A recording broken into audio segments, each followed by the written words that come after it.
Hi yours, అక్కలు చెల్లెన్లు అందరికీ నమస్కారం. Good morning. బాగున్నారా? మేమైతే బాగున్నాం. ఇగో వెనకటి పద్ధతుల్లో అయితే పోలేదు. నేను బాల్యం అప్పుడు మా అమ్మ వచ్చింది భిక్ష వేయిపో అనేది. ఇప్పుడు కూడా అట్లనే చిన్ననాటి జ్ఞాపకాలు గుర్తుకొచ్చినాయి. చాలా రోజుల తర్వాత ఒక అమ్మ అయితే వచ్చింది.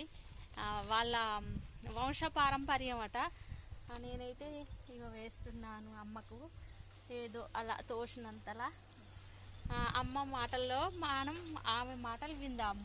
మేము మందగొల్లలో జోగు అడుగుతాను, గంగదేవిని జోగు ఇంటింటికి అడుగుతాం. మా గంగదేవిని దింపెట్టేవాళ్ళం జోగు అడుగుతాను.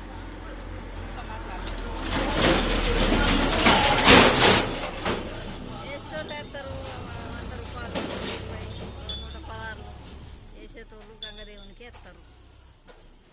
చూసిండా? అమ్మ మాటల్లా విన్నారు కదా. అమ్మ చాలా బిడ్డలు చల్లగా ఉండి, మీ ఇల్లు చల్లగా ఉండాలి, చేసిన రెక్క చల్లగా ఉండాలి, దేవుడు మీకు అచ్చయం ఇవ్వాలి, గంగ తల్లి మీకు తోడై ఉండాలి.